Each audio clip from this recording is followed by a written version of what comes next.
Benvenuti a tutti voi a questa serata, a questo incontro che conclude una giornata che ci ha visti impegnati insieme con le scuole, che ringraziamo, soprattutto i bambini sono stati dei protagonisti eccellenti, gli insegnanti e i docenti, la buonasera a tutti, grazie signora Sindaca per queste belle parole.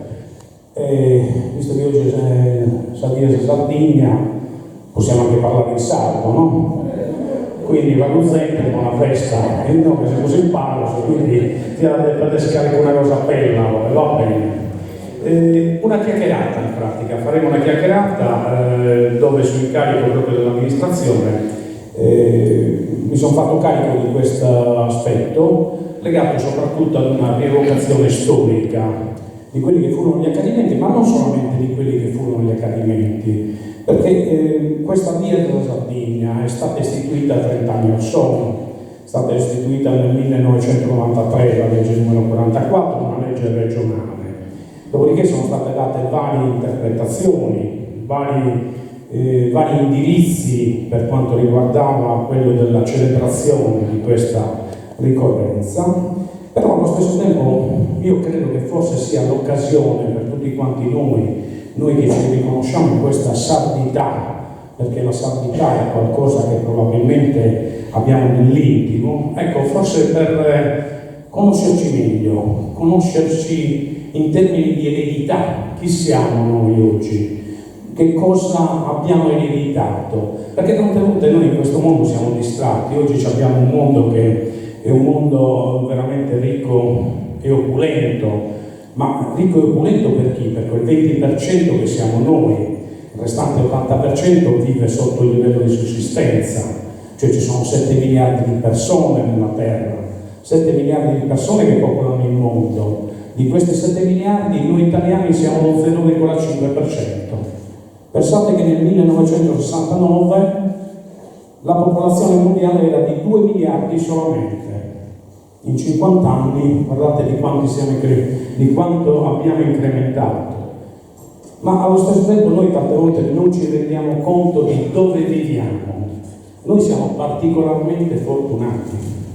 Perché? Perché noi viviamo, a prescindere da quelle che sono le condizioni meteo-astronomiche, il clima e tutti quelli che possono essere gli aspetti che ci circondano, ma ci sono anche talune cose che a noi sfuggono che sono retaggi di un passato, fanno parte della nostra memoria, fanno parte del nostro patrimonio culturale.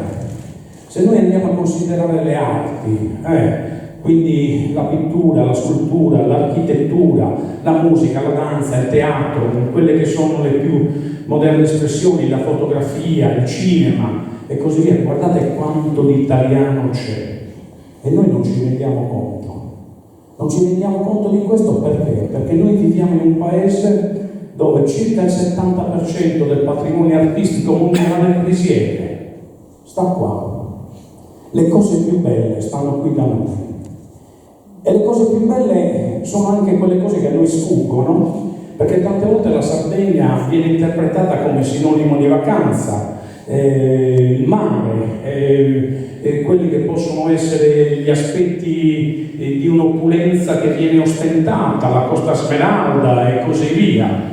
Però la Sardegna è anche qualcosa di più intimo, qualcosa che è radicato in noi. Ancora non è stato risolto per esempio il problema della lingua. Se pensiamo solo a questo aspetto qua, lo tratteremo nel corso di quella che è la mia presentazione, forse ci renderemo conto che abbiamo qualcosa che è veramente un patrimonio di cultura, di storia, ricco, che noi spesso abbiamo dimenticato.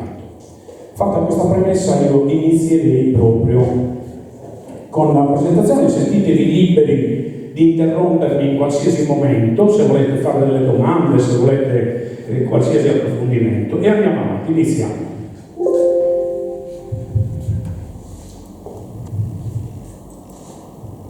Allora, questa è la nostra isola.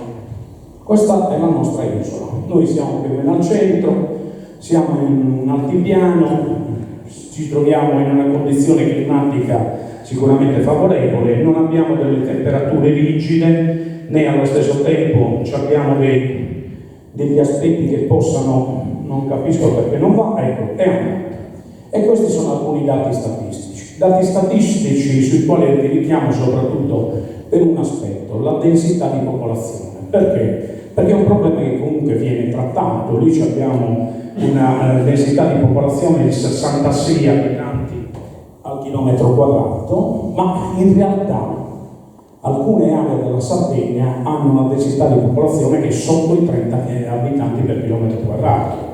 Cioè pensate che la Sardegna assieme alla Sicilia e alla Lombardia sono le regioni più vaste d'Italia. Bene, in Sicilia ci stanno quasi 5 milioni di abitanti, in Sardegna 1.600.000, poco meno. In Lombardia siamo oltre i 9 milioni, quindi stiamo parlando di estensioni di terreno, porzioni di territorio che sono sicuramente molto densamente popolate per la Sicilia e per la Lombardia soprattutto, così come la Campania, mentre invece in Sardegna questo è un aspetto che stiamo vivendo. Ma lo viviamo da oggi oppure lo viviamo da tanto tempo? Dopo vi darò una risposta. Bene, questa terra qua, secondo quelle che possono essere le rilevanze ultime, è nata 30 milioni di anni fa. 30 milioni di anni fa è emersa assieme alle Alpi, alla Corsica, una parte della catena della Corsica, e da 30 milioni esiste la Sardegna. Ma la Sardegna è stata popolata solo in tempi successivi e quindi quelli che possono essere i primi ritrovamenti di una presenza umana risalgono a 450.000 anni prima di Cristo. Se pensate, noi siamo 2022 anni dopo di Cristo, pensate quanti anni sono. Così come 30 milioni di anni, se consideriamo quanto ci sembra lungo un anno, considerate quanto tempo è passato. Bene, in Sardegna noi troviamo una suddivisione dal punto di vista accademico-storico, soprattutto per quanto riguarda gli aspetti più remoti di quella che è la presenza dell'uomo e delle sue attività sul territorio. E quindi la Sardegna viene suddivisa in un periodo che è un periodo pre-nuragico, quindi dal Paleolitico fino all'età del bronzo, per poi passare a quello che è il periodo nuragico che si sviluppa nell'età del bronzo e nell'età del ferro. Quindi più o meno andiamo dal 1600 a.C. al 500 a.C. Quindi poco prima che ci fosse evidenza nel bacino del Mediterraneo delle più grandi civiltà, quindi le prime civiltà silo-babilonese, egiziana e così via, la Fenicia. E questo, diciamo, è il nostro vissuto, il nostro retaggio. Vi dicevo, però tante volte noi siamo distratti, andiamo in giro, non ci rendiamo conto di dove siamo e che cosa ci rimane a noi di questi due periodi. E ci rimangono alcune cose che sono interessanti, che tante volte non riusciamo a percepire. Ecco, questi sono alcuni degli aspetti che ci rimangono del periodo pre-nuragico, il periodo nel quale, nonostante fossimo in tempi remoti, in Sardegna si sviluppava il commercio dell'ossidiana. Ossidiana perché? Perché veniva utilizzata sia come armi da difesa, sia come utensili che venivano utilizzati nelle attività quotidiane di quella che era la società del tempo. Vediamo ancora dei Pantheon. Qui abbiamo la tomba dei giganti di Monti Ecchio e qui dietro abbiamo le cantine di Capichera che provvedono lì a Vendemmiare, e dopodiché il culto della Dea Madre. Questo è nel periodo pre-nuragico. Qui abbiamo una Dea Madre che è quella di Cabras, opulenta, e dopo deve essere che forse al nord erano più smizi, mangiavano di meno, e quindi abbiamo la Dea Madre di Angelunio che è stata ritrovata nel comprensorio di Alghero. Invece per quanto riguarda i nuraghi, l'età nuragica, abbiamo il nuraghe di Baruni, qui abbiamo il nostro guerriero con l'elmo cornuto, che ha dato luogo alla teoria del professor Frau, secondo la quale gli Shardana erano dei guerrieri dei faraoni, degli egiziani. Abbiamo ancora i giganti di Monti Prana. Qui abbiamo il pozzo di Santa Cristina. Se guardate la geometria del pozzo di Santa Cristina e vedete altre tombe dei giganti, vedete che pressoché è identica. La forma è pressoché identica e rappresenta forse quell'aspetto che è l'organo riproduttivo femminile in termini di fertilità. Se andate a Norbello vedete che ci sono una tomba dei giganti che proprio riproduce lo stesso schema dal punto di vista geometrico, però dal punto di vista dell'architettura questo pozzo, che veniva usato per celebrare i riti delle acque, il culto delle acque, presenta delle cose stupefacenti in termini di geometria e in termini anche di astronomia. Il professor Lebeff, uno studioso polacco, ha visto che la tangente che passa per il pozzo presenta delle cose estremamente interessanti dal punto di vista di quella che può essere l'interpretazione in termini costruttivi. Ma dopodiché, siccome commenti abbassantesimo non si può fare in sardo, e avevo pensato di stare sardo, se a me è tutto, e questa è sulla che rosa quando che tu vuoi apparire. Questa è una bella fotografia dell'epoca. Se vedete ci sono dei mezzi che sono dei mezzi tutto sommato molto elementari, però. L'anno? Prego? L'anno? Non te lo so dire questo qua, però sicuramente risale a quando sono stati fatti gli scavi. Fino all'800. Sicuramente, sì. Fino all'800. Sì. L'anno esatto non c'è di quella fotografia. No, è successivo. Primi del Novecento. Bene, andando avanti che succede? Che passiamo dopo a che cosa? Ai primi commerci, quindi la società nuragica si esaurisce, proprio scompare con l'avvento di quelli che sono i primi traffici commerciali nel bacino del Mediterraneo, e questi traffici commerciali sono dovuti essenzialmente alla navigazione dei Fenici. I Fenici che approdano in Sardegna e cosa fanno? Conquistano? No, non conquistano, commerciano essenzialmente. Commerciano, ma per agevolare i propri commerci costruiscono delle infrastrutture, soprattutto essendo loro dediti alla navigazione, delle infrastrutture portuali, che dopo sono infrastrutture portuali, molte delle quali sono rimaste fino al tempo dei Romani e alcune che utilizziamo ancora adesso. A questi che cosa succede? I cartaginesi invece fanno un'opera differente. I cartaginesi fanno un'opera di conquista, quindi soppiantano proprio quelli che potevano essere anche gli aspetti commerciali dei Fenici, ma nel soppiantare queste attività esprimono anche una potenza militare che dura fino al 238 a.C., quando Cartagine, Scipione l'Africano, viene sconfitta da Roma e quindi subentrano i Romani che arrivano fino a quando? Fino a quando non c'è la decadenza dell'impero romano d'Occidente. Decadenza dell'impero romano di Occidente che coincide col 455 d.C., cioè col primo sacco di Roma, che è quello che viene fatto dai Vandali. Ma coincidenza? No, non è una coincidenza sicuramente. I Vandali fanno il sacco di Roma, ma conquistano anche la Sardegna. E quindi ci ritroviamo che in Sardegna ancora abbiamo degli aspetti che possiamo apprezzare ancora oggi. Questa è una cartina, due cartine dove da una parte abbiamo quella che è stata la penetrazione fenicia in Sardegna e dall'altra la penetrazione punica.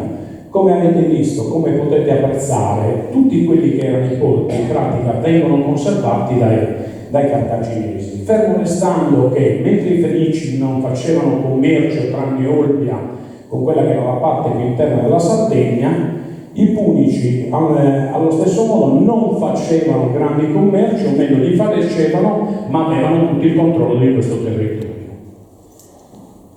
Cosa succede quindi?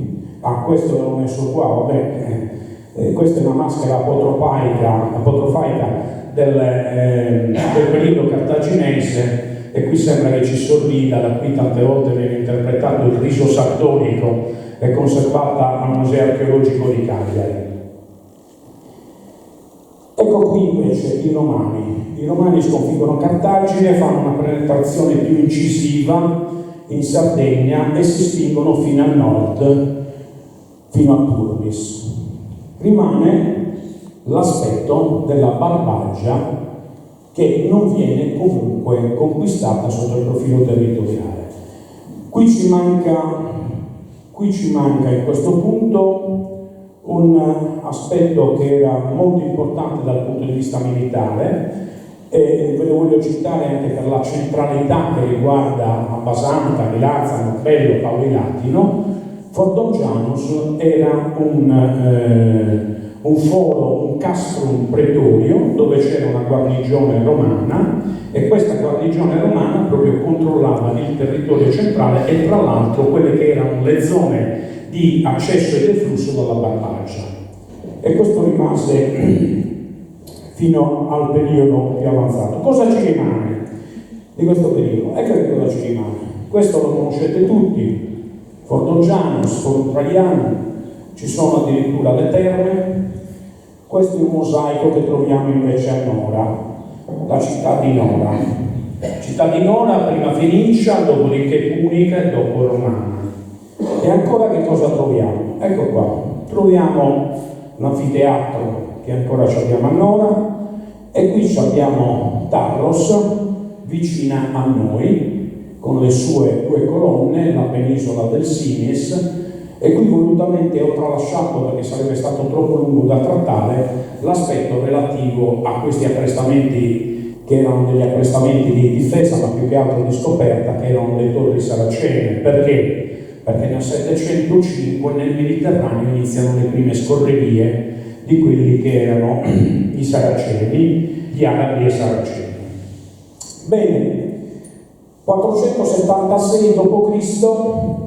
l'impero d'Occidente collassa.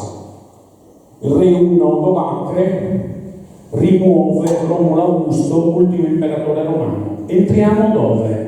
Nel Medioevo. Medioevo che viene suddiviso in Alto Medioevo e Basso Medioevo. C'è uno spartiacque, l'anno 1000. Perché l'anno 1000? Ma probabilmente per un aspetto propiziatorio, o forse per un aspetto scaramantico. L'anno 1000 come l'anno 2000, se vi ricordate il grande bug del 2000, tutte quelle che erano le peggiori profezie, Nostradamus e così via. Bene, in realtà invece l'umanità scorre ugualmente, e diciamo quelli che sono gli aspetti più catastrofici non sono sicuramente gli anni che trascorrono, ma sono aspetti che sono legati proprio all'attività umana. Quindi abbiamo gli aspetti legati alla malattia che abbiamo vissuto ultimamente con il Covid, abbiamo gli aspetti legati alle guerre. In questo momento ci sono 49 guerre in corso nel mondo, e allo stesso tempo, dopodiché abbiamo che cosa? Ci manca solo questa e siamo a posto, le carestie, perché insomma stiamo andando in queste direzioni. Bene, continuiamo. Ve l'avevo già detto, questo della caduta dell'impero romano d'Occidente, e procediamo un attimo a vedere che cosa ci rimane del Medioevo. Medioevo, noi siamo immersi nel Medioevo. Anche nel Medioevo noi abbiamo avuto sicuramente un'attività umana in Sardegna e ci sono rimaste sicuramente delle testimonianze. Questa è la torre aragonese di Ghilarza, l'avete riconosciuta. Poi invece questo è il castello di Acquafredda, perché soprattutto nel periodo medievale a un certo punto si è iniziato con le costruzioni militari, con le costruzioni di difesa, quindi i castelli. Questo è il castello di Acquafredda, che addirittura era del conte Ugolino, il conte Ugolino dei Donoratico, quello che fu citato da Dante nella Divina Commedia. Questo si trova nei pressi di Siliqua, questo castello qua. Guardate che campo di vista che c'ha circa 30 km di campo di vista da una parte e dall'altra, ed erano delle costruzioni che venivano proprio realizzate a scopo difensivo. Questo lo potete riconoscere, questo è l'abitato di Bosa, nel castello di Malaspina, ancora ben conservato questo castello, tra l'altro si può visitare, qui sotto c'è tutto il borgo, e già questo ci dà un'impressione di quella che poteva essere la vita medievale. Il Castellano è sotto il borgo. Qui ci ci sono gli ultimi spalti, vedete, questi sono gli spalti qui. Quindi il borgo o coloro che vivevano nel borgo lavoravano le terre, quando c'era una minaccia si ritiravano nel castello e concorrevano alla difesa. E infine questo qua, che è stato restaurato in maniera splendida, è il castello di San Michele che si trova a Cagliari. Quindi anche qui abbiamo un patrimonio che ci è rimasto, però noi non riusciamo ad apprezzare. E adesso io vi voglio presentare questa. La riconoscete? La chiesa di Fiume. La vecchia chiesa di Fiume. Com'era la vecchia chiesa? Che è stata ripresa, è stata restaurata. C'è un bellissimo fascicolo che tra l'altro si trova alla libreria di Chirazza, dove la descrive dettagliatamente con tutti quelli che sono gli aspetti dei bassorilievi, di tutti quelli che sono i dettagli che si trovano e si rinvengono in questa chiesa, molto interessante. Infine, altre chiese che noi troviamo, quella di prima era la Basilica di San Pietro di Sorres a Volutta, questa è la Basilica di Saccargia. E qui mi soffermo un attimo. Allora, da una parte vi offro due spunti di riflessione. Le chiese ci sono anche dal punto di vista della costruzione, delle costruzioni importanti, eccetera. Però se voi andate a vedere le chiese della Sardegna, ditemi quante chiese affrescate vedete, quante chiese opulente vedete, pochissime. E queste riflettono che cosa? Riflettono un aspetto forse che noi incontreremo più avanti, perché la Chiesa in passato, soprattutto nel Medioevo, esercitava due poteri, non solamente il potere spirituale, ma anche il potere temporale. Quando dopo andremo a vedere più avanti, ma giusto per fare un esempio, il clero aveva dei grandissimi privilegi.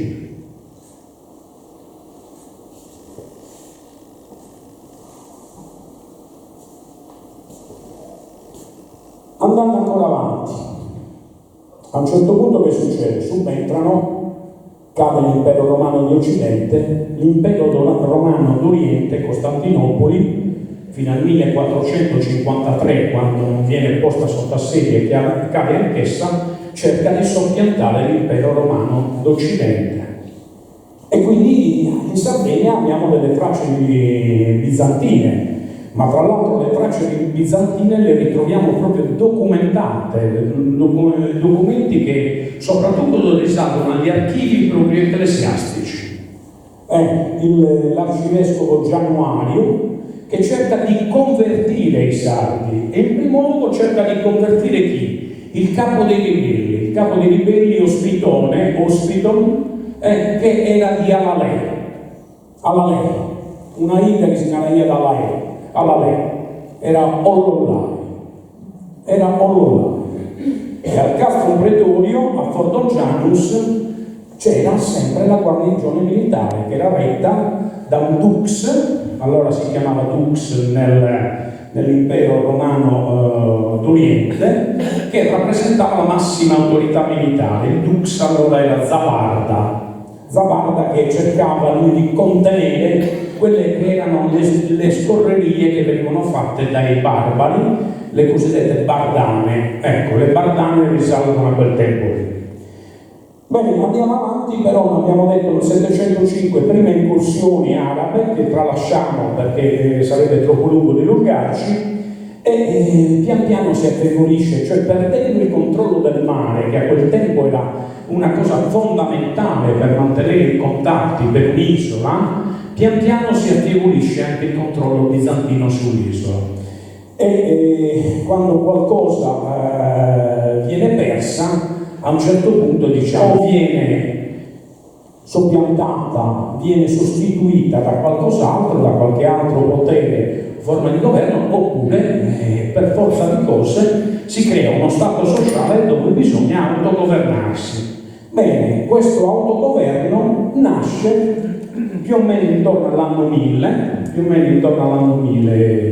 e così via, giusto per semplificare. E questo è il periodo che forse è quello più florido per la Sardegna, ed è il periodo giudicale, dove in Sardegna il territorio viene suddiviso in 4 giudicati, giudicati perché la massima autorità era il giudice, la ius dicere quindi detta le leggi, comanda, e lui era capo del giudicato, il giudice, e i 4 giudicati erano Cagliari, Arborea che corrispondeva con Oristano, Turris che era quello di Sassari, dopodiché quello della Gallura. Questi erano i 4 giudicati.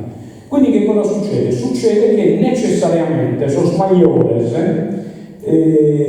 si devono far carico di gestire quelle che erano le attività e la gestione tecnica amministrativa, tecnica proprio poca, amministrativa della vita di tutti i giorni e del governo dei villaggi. E allora i territori giudicali, per agevolare tutto questo, vengono suddivisi in curatorie dove qui abbiamo per esempio la curatoria di Bonarcalo, che era sicuramente una curatoria molto attiva, e altre cose, ma non mi soffermo perché oggi dobbiamo andare a cercare di mettere a punto cosa è successo nel 1794. Sta di fatto però che prima vi dicevo della Chiesa, la Chiesa esercita 2 poteri a quel tempo, siamo nel Medioevo, potere temporale e potere spirituale. Addirittura la Chiesa nel potere spirituale vedeva il Papa che aveva lo stesso rango dell'imperatore, perché l'imperatore del Sacro Romano Impero lui governava perché? Per volere di Dio. Quindi per volere di Dio lui era imperatore e il Papa era lo stesso il testimone di Dio in terra, era colui che metteva la corona all'imperatore. E allora in quest'ottica qua, nell'esercizio del potere temporale, la Sardegna purtroppo ricade in uno di quegli esempi dove c'è l'abuso di questo potere, perché dopo i molti angioini che succedono in Sicilia, molti anni vespri siciliani, in pratica c'è la contesa tra gli Aragona e gli spagnoli su chi deve governare in Sicilia. Bene, a questo punto interviene il Papa per ricomporre questa contesa e il Papa con una bolla specifica concede a Pietro IV d'Aragona lo ius invadendi su Sardegna e Corsica, sul regno di Sardegna e Corsica che allora esistevano. Ius invadendi che in pratica che cosa dava? Dava la licenza di invadere questi territori. Quindi noi ci ritroviamo che dal periodo giudicale 1297 Bonifacio VIII decreta le ius invadendi e Pietro IV di Aragona ha la licenza di invadere la Sardegna e la Corsica. La Corsica non riuscirà sicuramente a prenderla perché i genovesi veramente fanno una difesa strenua e non si prestano a cedere terreno.